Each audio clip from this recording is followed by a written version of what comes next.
Auzubillahiminasyaitonirrojim. Bismillahirrohmanirrohim. Assalamualaikum warahmatullahi wabarakatuh. Sahabat Filah Channel Debat Iman dan Logika yang semoga selalu dilimpahi rahmat dan barokah dari Allah Subhanahu wa Ta'ala. Kami terus berusaha untuk menghadirkan diskusi lintas agama antara Islam dengan agama di luar Islam dari sumber API, yaitu Apologetika Islam Indonesia, yang insya Allah dapat memberi manfaat yang besar bagi kita semua. Baiklah sahabat Filah Channel Debat Iman dan Logika, jika suka dengan acara channel ini, jangan lupa bantu kami untuk subscribe, like, share dan komen, dan aktifkan tanda lonceng agar tidak ketinggalan video yang terbaru dari kami. Semoga kebaikan sahabat Filah dibalas oleh Allah Subhanahu wa Ta'ala dan dijadikan amal jariah. Mari kita dengarkan tanya jawab, debat dan diskusi berikut ini. Selamat mendengarkan. Jazakumullah khairan katsiran, syukron. Kalau Anda mengatakan Tuhan sering menyatakan diri kepada Musa, itu karena Anda punya wawasan lemah. Kosakata pembendaharaan ilmu Anda terhadap Bible itu kurang. 2 Tawarik 6 nomor 18, benarkah Elohim hendak diam bersama dengan manusia di atas muka bumi? Sesungguhnya langit, bahkan langit yang menaungi segala langit pun tidak dapat memuat engkau, terlebih lagi rumah yang kau dirikan ini. Artinya apa? Anda salah paham. Anda membawa konsep dewa-dewa masuk ke dalam ranah pemahaman agama samawi. Itu tertolak, Bung. Ketika Anda mengatakan bahwasanya di dalam Keluaran 10 nomor 12, memang di sana dikatakan Amar Elohim El Moses. Memang dikatakan begitu. Tuhan berfirman kepada Musa, tetapi melalui perantaraan malaikat. Bukan melalui perantaraan, bukan langsung Tuhan yang berkata. Sama seperti malaikat Jibril, Roh Kudus ketika datang kepada Nabi Musa, kepada Nabi Muhammad SAW. Tidak dikatakan malaikat Jibril berkata kepada Nabi Muhammad, tidak, tapi Tuhan berkata kepada Nabi Muhammad. Tetapi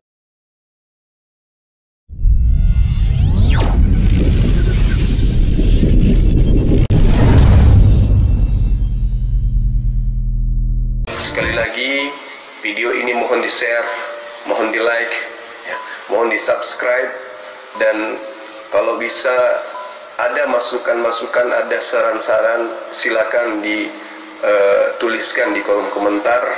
Insya Allah semua yang kita lakukan akan bernilai ibadah di sisi Allah. Tuhan berfirman melalui malak Elohim, malaikat Elohim. Kejadian 31 nomor 11 Anda baca. Kemudian Kejadian 22 nomor 11. Tetapi berserulah malak Elohim dari langit kepada Abraham. Katanya, Abraham, Abraham. Jawab Abraham, ya Tuhan. Abraham memanggil malaikat Tuhan. Kenapa? Karena malaikat pada saat itu adalah wakil Tuhan untuk menyampaikan firman. Kalau Anda tidak mau menggunakan perjanjian lama, silakan Anda gunakan perjanjian baru. Kisah para pewarta 10 nomor 4. Dia menatap malaikat itu dan dengan takut dia berkata, ada apa Tuhan? Tuhan, malaikat kok dipanggil Tuhan? Ini ada apa? Berarti Anda punya pemahaman terhadap konsep pewahyuan itu lemah. Anda tidak ngerti, atau Anda pura-pura tidak ngerti, atau Anda ingin menggiring kepada ajaran paganisme. Ketika dikatakan dalam perjanjian Kisah para pewarta 10 nomor 4, dia menatap malaikat itu dan dengan takut ia berkata, ada apa Tuhan? Jawab malaikat itu, semua dosamu, semua doamu dan sedekahmu telah naik ke hadirat Allah, dan Allah mengingat engkau. Kenapa dia dipanggil Tuhan padahal dia malaikat? Karena dia sedang menyampaikan firman Tuhan. Maka Yesus mengatakan, siapapun yang diserahi tugas untuk menyampaikan firman, maka dia adalah Elohim. Ayo. Jadi kalau Anda salah paham ketika Anda mengatakan di Keluaran 10 nomor 10, di situ dikatakan Amar Elohim ila Moses, lantas Anda mengatakan, oh itu malaikat, apa itu Tuhan berfirman langsung? Tidak, Bung. Yang berkata di sini adalah malaikat, Tuhan melalui perantaraan malaikat. Itu yang pertama. Yang kedua, ketika Anda mengatakan Tuhan mewujudkan dirinya dalam bentuk api, Anda keliru. Tadi Anda sudah mengakui tabir, sekarang Anda merubah, masuk ke dalam konsep pagan. Tuhan merubah diri jadi api, jadi tiang awan, dan seterusnya. Berarti Anda sudah masuk ke ranah agama Kristen yang asli, yaitu pengajaran dewa-dewa nusul menjadi benda-benda, menjadi makhluk-makhluk. Itu beda, itu beda. Anda singkirkan aja dulu itu. Kita lagi dialog berkaitan dengan agama samawi. Agama Anda Kristen jangan Anda bawa-bawa dulu. Memalukan. Silakan. Kalau Anda baca di Taurat, firman Allah jika disampaikan oleh malaikat, maka ditulis malaikat yang berkata. Walaupun manusia sering berkata, ya Tuhan. Tetapi jelas di situ dikatakan firman Allah disampaikan kepada malaikat. Itu jelas. Tetapi jika tidak ditulis firman Allah dikatakan dari malaikat, itu jelas. Dia berfirman langsung. Anda kan tidak bisa buktikan kalau di dalam salah satu ayat ini, di dalam Alkitab, berfirmanlah Tuhan. Malah ini huruf besar semua. Ini menyatakan Yahweh, Allah sendiri. Diterjemahkan menjadi huruf besar semua, Tuhan. Berfirmanlah Tuhan kepada Musa. Kemudian dia 13:1, berfirmanlah Tuhan kepada Musa. Ini huruf besar semua. Jadi jelas Allah itu sering berfirman langsung. Allah juga sering berfirman pakai tabir seperti Anda pahami. Itu betul. Allah juga sering berfirman langsung pakai utusan. Tetapi ketika dia memakai utusan, dia memakai kata malaikat di situ. Malaikat berkata, inilah firman Allah, seperti itu. Tetapi di sini dikatakan berfirmanlah Tuhan kepada Musa. Anda tanya di semua orang-orang Yahudi, ini jelas perkataan dari Allah sendiri, bukan pakai perantara-perantara. Karena ada saatnya Allah berbicara pakai perantara, ditulis pakai perantara, malaikat, nama malaikatnya. Tetapi di sini jelas, di ayat-ayat sini banyak sekali, malah paling banyak Allah berfirman langsung. Bukan pakai perantara. Kepada Nabi Musa contohnya, Allah sering berfirman langsung kepada Nabi Musa. Jadi itu jelas ya, ketika Anda mengatakan juga bahwa ajaran samawi itu Allah harus berdasarkan utusan, ya kan tidak sepenuhnya benar. Karena memang ayat ini di dalam kitab Taurat jelas sekali, banyak sekali Allah berfirman langsung. Memang Allah tidak bisa menampakkan diri kepada manusia dalam wujud aslinya. Makanya Allah datang ke dunia itu dalam wujud ciptaannya. Yaitu contoh ketika di Semak Duri, itu kan ciptaannya, Allah memakai tabir. Nah ketika Allah memakai tabir, itu kan dia memakai ciptaannya untuk mewujudkan dirinya. Ketika Allah memakai tiang awan, itu kan tabir juga, itu wujud ciptaan yang dipakai Allah untuk mewujudkan dirinya. Nah, Yesus juga memakai seperti itu di dalam Taurat. Artinya saya tidak masuk itu ya tentang itu. Tetapi kan sama. Ketika Allah berkata dia berfirman melalui tabir, nah tabir itu kan wujud dari ciptaannya. Wujud Allah dari ciptaannya. Tetapi Allah juga sering berfirman langsung. Tetapi wujud Allah yang asli tidak bisa dilihat. Wujud Allah yang asli. Tapi perkataannya kan bisa didengar. Karena memang banyak ayat yang mengatakan bahwa firman Allah itu bisa didengar karena Allah berfirman langsung, ditulis di sini, jelas. Allah berfirman, Tuhan berfirman, berfirmanlah Tuhan, lalu berfirmanlah Tuhan kepada Nabi Musa. Jadi inilah satu kebenaran yang Anda tidak pahami, bahwa ajaran samawi itu seperti apa. Ya seperti ini, bahwa Allah itu bisa berfirman langsung dan bisa juga tidak berfirman langsung, tetapi memakai perantara. Dan itu kesalahan, dan saya memakai dalil, ini dalil-dalilnya. Ya oke, silakan. Iya, itulah yang saya katakan tadi. Ya, kelemahan pembendaharaan keilmuan Anda tentang pewahyuan itu lemah, bahkan sama sekali nggak ada. Bilangan 12 nomor 6, ini kata Tuhan langsung kepada Nabi Musa. Tuhan berfirman. Nah sekarang yang dimaksud langsung itu apa? Tuhan yang datang? Bukan. Tuhan melalui tabir. Jadi Tuhan itu berbicara melalui tabir. Yang Anda katakan langsung itu melalui tabir. Berarti Al-Quran tidak keliru. Adalah hal mustahile Tuhan berbicara langsung kepada manusia. Kecuali dengan 3, wahyu, tabir, dan malaikat. Dan itu sudah memenuhi syarat. Nabi Musa berbicara melalui tabir, tidak berbicara langsung kepada Elohim, tetapi melalui tabir. Dengarkanlah perkataanku wahai Nabi Musa, jika ada seorang nabi di antaramu, maka aku Tuhan akan menyatakan diriku kepadanya dalam penglihatan. Apa penglihatan itu? Dan berkata kepada mereka melalui mimpi. Apa mimpi itu? Apa penglihatan itu? Jadi Nabi Musa melihat penglihatan berupa api. Nabi Musa melihat penglihatan berupa pohon. Bukan berarti api itu adalah wujud Tuhan. Bukan berarti pohon itu, awan itu adalah wujud Tuhan. Tidak. Sama seperti Anda sedang berbicara dengan Bang Suma tanpa perantara, tetapi Anda tidak bertemu langsung dengan Bang Suma. Anda tidak melihat langsung suara Bang Suma. Yang Anda dengarkan adalah HP. HP itu bukan saya. Bukan saya yang mewujud menjadi ciptaanku, menjadi karyaku berupa HP, bukan. Tetapi saya menggunakan makhluk lain. Kalau Tuhan menggunakan ciptaannya seperti Anda akui. Tuhan menggunakan ciptaannya untuk berbicara langsung pada Nabi Musa. Itu sudah betul, itu sudah final. Sebenarnya yang Anda ingin sisipkan itu Yesus. Anda tadi mengatakan api adalah ciptaan, pohon adalah ciptaan. Yesus pun ciptaan, Cak Ayu. Tuhan berbicara melalui perantaraan ciptaan. Kisah Para Rasul 2 nomor 22. Yesus itu perantara, dia ciptaan. Nah, selesai kita sampai di situ. Jadi ketika dikatakan Tuhan kepada Nabi Musa, Tuhan berkata kepada Musa, dengarkanlah perkataanku, jika seorang nabi di antaramu, ada di antaramu, aku Tuhan akan menyatakan diriku. Tuhan menyatakan diri melalui perantaraan tabir. Jadi Tuhan berbicara langsung kepada Nabi Musa, betul, tetapi melalui tabir. Sebenarnya udah selesai, jangan diputar-putar. Ini udah selesai. Tuhan tidak pernah berbicara langsung face to face dengan Nabi Musa. Tuhan berbicara langsung melalui alat perantara. Tidak berbicara langsung kepada Nabi Musa. 2 Tawarik 6 nomor 18. Benarkah Tuhan hendak diam bersama manusia di atas muka bumi? Sesungguhnya langit, bahkan langit yang mengatasi segala langit pun tidaklah dapat memuat engkau, terlebih lagi rumah yang kudirikan ini. Jadi tak ada cerita kalau konsep Kristen mau dimasukkan ke dalam sistem pewahyuan, itu tak ada, tertolak. Tertolak, kenapa? Karena sistem pewahyuan samawi itu tidak bisa dimasukkan embel-embel paganisme di dalamnya. Demikian. Ya.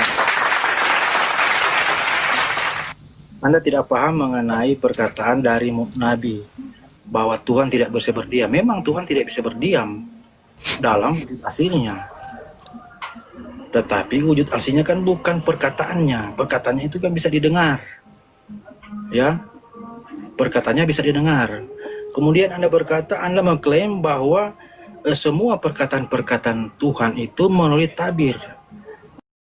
Kalau begitu tolong Anda jelaskan dari tabir apa Allah berfirman ini. Keluaran 16 ayat 4. Keluaran 16 ayat 4. Lalu berfirmanlah Tuhan kepada Musa, sesungguhnya aku akan menurunkan dari langit hujan roti.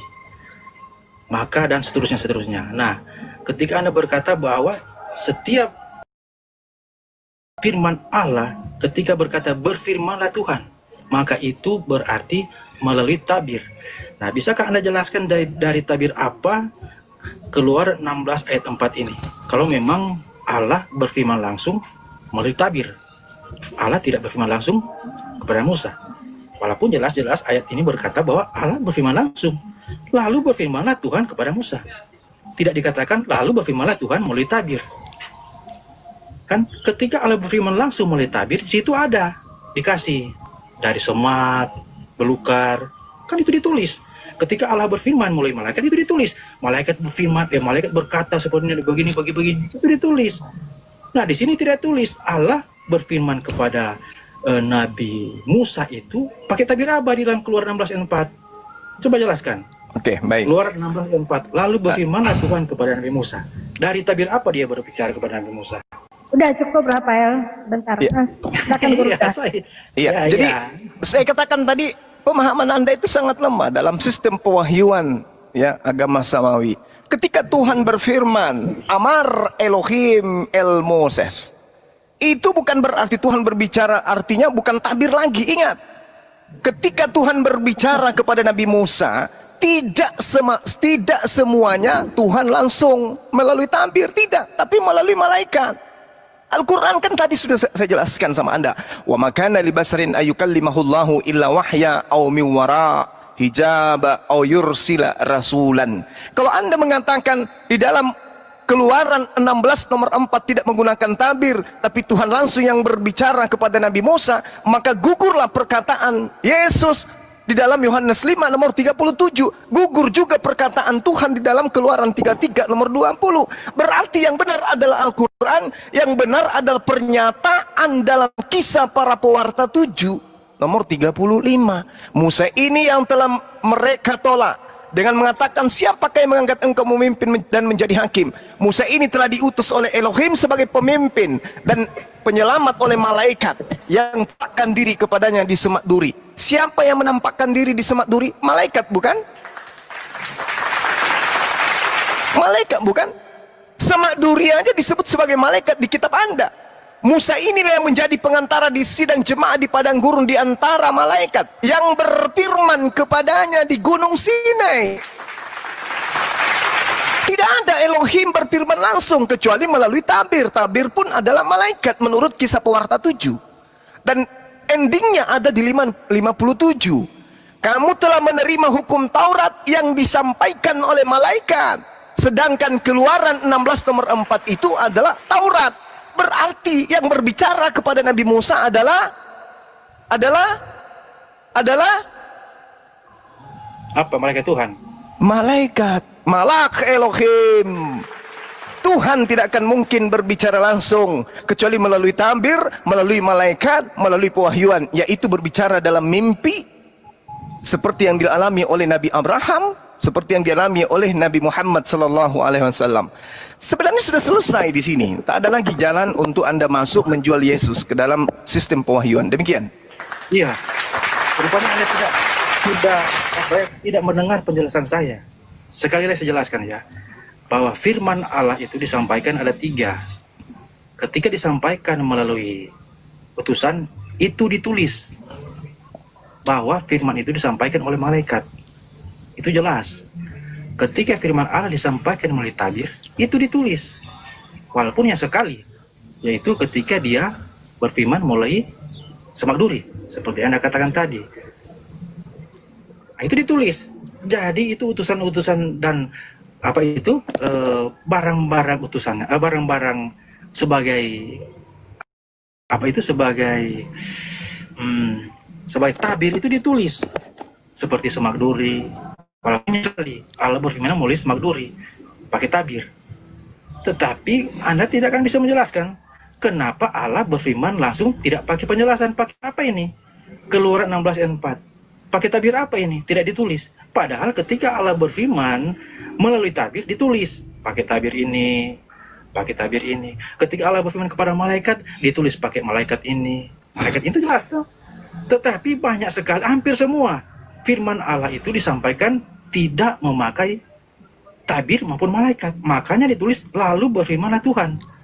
Nah, Anda kan tidak bisa membuktikan dari tabir apa di dalam Keluaran 16 ayat 4 ini Allah berfirman. Sebab tidak ditulis. Kalau ditulis ada di sini Keluaran 32 ayat berfirman, Allah berfirman melalui nyala api. Berarti mulai tabir. Itu jelas ditulis karena mulai tabir, betul. Tetapi di ayat-ayat yang saya sampaikan tadi, Keluaran 16 ayat 44, Keluaran 16 ayat 11, Keluaran 17 ayat 5, firman Allah kepada Nabi Musa itu berkata langsung. Kalau Anda bilang itu berkata melalui tabir atau melalui malaikat, mana penjelasannya? Kan tidak ada. Karena Allah menjelaskan ketika dia berfirman kepada malaikat, ditulis. Oh, ini firman Allah kepada malaikat. Ketika Allah berfirman melalui tabir ditulis, oh pakai semak duri. Tetapi di sini dikatakan Allah berfirman tuh, lalu berfirmanlah Tuhan kepada Nabi Musa. Bukan berfirmanlah lalu berfirman Tuhan melalui semak duri di Keluaran 16. Tidak ditulis. Karena ini firman Allah langsung.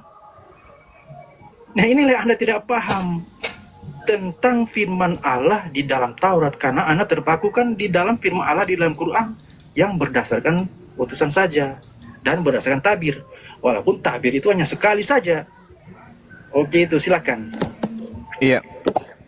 Oke, sekali lagi saya katakan kepada saudara, cakupan pewahyuan itu tidak ada yang Tuhan berbicara langsung kepada nabinya, kepada rasulnya. Tidak ada. Yang Anda baca di dalam Keluaran 16 itu malaikat. Itu malaikat. Meskipun tidak dituliskan di situ ada malaikat. Yang penting pada intinya adalah tidak ada manusia yang bisa berbicara langsung dengan Tuhan. Memang tidak dituliskan bahwa malaikat berkata kepada Nabi Musa. Tetapi pada dasarnya Anda harus memahami kisah para rasul. Apakah Anda tidak beriman kepada kitab Anda sendiri? Kisah para pewarta 7, nomor 37. Itu lengkap di situ, include kisah para rasul 7, nomor 35, 38, dan 53. Kamu telah menerima hukum Taurat yang disampaikan oleh malaikat. Sedangkan yang Anda gunakan terjemahan huruf besar. Ibrani tidak mengenal huruf besar, huruf kecil. Ibrani hanya mengenal nikut. Begitu juga Yunani. Lantas kenapa Anda menggunakan istilah huruf besar, huruf kecil? Yang datang kepada Nabi Musa itu adalah malaikat. Anda harus memahami itu dengan baik. Yang datang kepadanya adalah malaikat, bukan Tuhan. Karena Tuhan tidak akan bisa turun ke atas muka bumi ini. Maka yang datang adalah perantaraan daripada Tuhan itu sendiri. Terima itu fakta. Kita tidak boleh kemudian mengatakan, oh tidak Bang Suma, itu tidak ada tertulis malaikat di sana. Meskipun tidak ada tertulis malaikat di sana, tetapi seluruh orang Yahudi memahami bahwa yang berbicara dengan Nabi Musa itu adalah Malak Elohim. Karena Elohim tidak akan mungkin turun ke atas muka bumi. Tidak akan mungkin kemudian Tuhan itu nuzul ke muka bumi. Kenapa? Karena alam semesta ini tak sanggup kemudian menopang Elohim. Tidak sanggup kemudian menopang Allah yang maha suci lagi maha tinggi. Oleh karena itu yang datang adalah perantara. Kalau Anda menemukan Tuhan berkata kepada Musa, itu ada 3. Apakah melalui penglihatannya Nabi Musa, apakah melalui mimpi Nabi Musa, apakah melalui tabir, atau melalui malaikat. Meskipun tidak dituliskan, yang pasti Tuhan tidak akan mungkin turun ke bumi berbicara langsung kepada Nabi Musa. Itu tidak akan mungkin. Anda harus memahami itu dengan baik. Nah, coba ketika kita lihat di dalam Keluaran 22. Saya kasih contoh nih. Buka Bible sekarang. Saya kasih bukti akurat bahwa ketika dikatakan berfirmanlah malaikat kepada Nabi Musa, itu sama dengan Tuhan yang berfirman. Atau sebaliknya, ketika dikatakan Tuhan berfirman, itu sama dengan malaikat yang menyampaikan. Lihat Kejadian 22. Nomor 1-nya coba Anda lihat. Setelah semuanya itu, Elohim mencobai Abraham. Elohim berfirman kepada Abraham. Abraham, lalu sahutnya, ya Tuhan. Loh.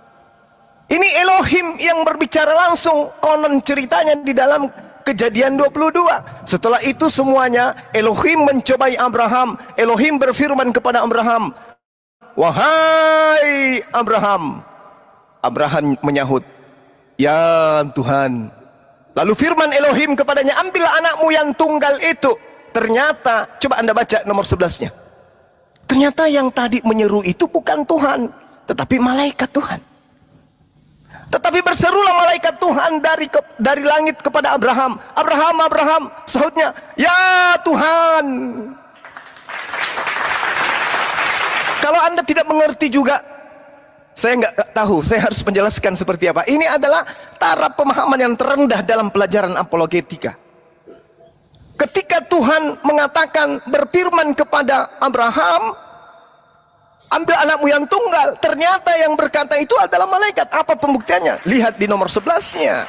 Tetapi Malak Elohim kemudian berfirman dari Syamayim, dari langit kepada Abraham. Sahutnya, ya Abraham, Abraham. Kata Abraham, ya Tuhan. Dia menyeru Tuhan kepada malaikat. Makanya Yesus mengatakan ketika dilempari batu, kenapa kau mengatakan dirimu Tuhan? Kau menyetarakan, kamu hanya manusia, kau menyetarakan dirimu dengan Tuhan. Kata Yesus, bukankah tertulis dalam kitab Tauratmu yang kamu pegang, yang kamu baca? Siapapun yang diserahi tugas untuk menyampaikan firman, maka dia adalah Elohim, maka dia adalah Allah. Ayo, Yesus menerangkan itu. Tapi masa Anda tidak ngerti proses pewahyuan? Kisah Pewarta 7 memuat begitu sempurna, kemudian lengkap di sana. Yang berfirman adalah malaikat, tetapi dipanggil Tuhan. Kejadian 22 yang berfirman adalah malaikat, tetapi dipanggil Tuhan. Kenapa malaikat tidak sedang mewakili dirinya sebagai malaikat? Malaikat sedang mewakili Tuhan sebagai penyampai firman. Begitu juga Yesus. Yesus tidak mewakili dirinya sebagai manusia. Dia sedang mewakili Elohim sebagai perantara untuk ia lakukan pemberitaan firman kepada Bani Israel. Kalau ini Anda tidak pahami, wow, berat saya memahamkan Anda. Demikian. Allah, luar biasa Bang semua. Makasih Luar Bang. biasa. Selamat pagi Pak Dokter. Selamat siang Pak Dokter Adi. Selamat siang. Ya silakan, apa tanggapannya apa yang tadi dijabarkan oleh Bang Suma. Silakan. Tentang malaikat tertulis di Keluaran 3 ayat 2 sampai 4. Di ayat 3 itu memang ada malaikat, wujudnya nyala api di semak duri yang tidak bernyala, yang tidak terbakar.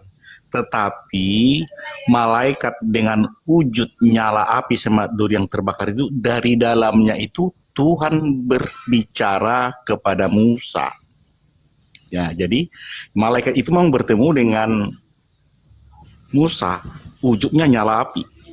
Tapi dari nyala api itulah Tuhan berseru. Ya, itu di situ. Lalu saya tadi dengar sekilas bahwa Tuhan memberikan wahyu atau nubuatan, atau penglihatan, atau perumpamaan kepada para nabi. Contoh, Yesaya. Nabi Yesaya menerima nubuatan tentang Yerusalem dan Yehuda. Tertulis di Yesaya 1. Aduh, udah datang pasien saya. sorry. Itulah tadi saya nggak mau masuk, nggak ada pasien. Sorry Pak Juma. Ini ada pasien. Bapak juga pasien kami di sini, Pak. Iya, oke, Mahadewa. Iya. Pak, dari Lubuk ada nggak? Iya. Sorry ya, yang telepon tadi. Iya. Maaf ya, saya keluar dulu. Oh, gimana Pak? Bapak pasien kami di sini kok keluar? Gimana ini? Masa pasien nerima pasien? Pasti terima kasih.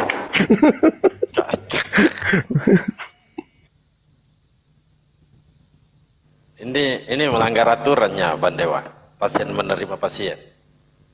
Iya, bingung ini. Tapi dia dokter, obatnya terlalu lebih ya. Yang namanya bicara itu kan sama halnya seperti kita minum obat. Kalau takarannya itu sesuai dosis, insya Allah menyembuhkan. Cuma dokter ini takarannya lebih. Jadi, gitulah pokoknya. Ih, tawa. Bang Jum tawa. Bang Jum. Overdosis Bang. Kamu lucu. Lucu benar. Sudah jelas-jelas kemudian di dalam kitabnya kan. Orang kalau cuman modal pandai bicara gitu ya, cuman cuap-cuap karena apa ini istilahnya, semangat membela keyakinan tapi tanpa ilmu, itu ya kayak gitu, kayak Pak Dokter tadi. Kan marah dia, aku panggil nenek Mukifer. Kemudian dia berdoa, dalam nama Yesus, kupelintir rokoknya. Padahal dalam kitabnya sendiri dikatakan begini, Musa ini yang telah mereka tolak dengan mengatakan, siapakah yang mengangkat engkau menjadi pemimpin dan hakim? Musa ini yang telah diutus oleh Allah sebagai pemimpin dan penyelamat oleh malaikat, yang telah menampakkan dirinya kepada semak duri itu. Siapa yang menampakkan diri di semak duri? Menurut dalil ini, Tuhan atau malaikat? Malaikat.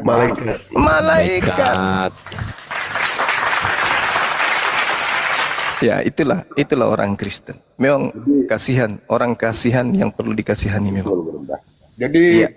Bang Suma, ini ada mau saya sampaikan. Di sini juga jelas dikatakan di Kisah Para Rasul 7 nomor 38. Di sana dikatakan Musa inilah yang menjadi pengantara dalam sidang jemaat di padang gurun. di antara malaikat yang berfirman kepada Musa di Gunung Sinai. Dan nenek moyang kita, dialah yang menerima firman-firman yang hidup untuk menyampaikannya kepada kamu. Itu jelas sekali, Gurunda. Iya, betul. Bukan nenek Mucipel di situ. Bukan nenek. Betul Jadi jelas. sekali. Itulah dia. Konten ini selalu membantah kitabnya Gurunda. Susah. Iya, karena mereka hanya modal dogma saja, doktrin. Mereka nggak mau tahu. Pokoknya hantam terus. Tuhan, Intinya, pokoknya Yesus Tuhan lah. Yesus Tuhan lah. intinya jelmaan Dewi dan Tuhan antara apa? Zeus dan Bang, Yesus. manggil tadi Bang. Oke, teman-teman, saya mohon 10 menit ya. Silakan diambil alih Dinda Tahta. Mohon maaf Ardiansa, Mahadewa, Paman Imrus, Siap, dan Gurunda. semua teman-teman, Bang Farid dan juga Pratik di sini. Siap, Saya siap, nyimak Bang. sebentar, silakan. Ya Bang Gurunda. Makasih Bang Gurunda.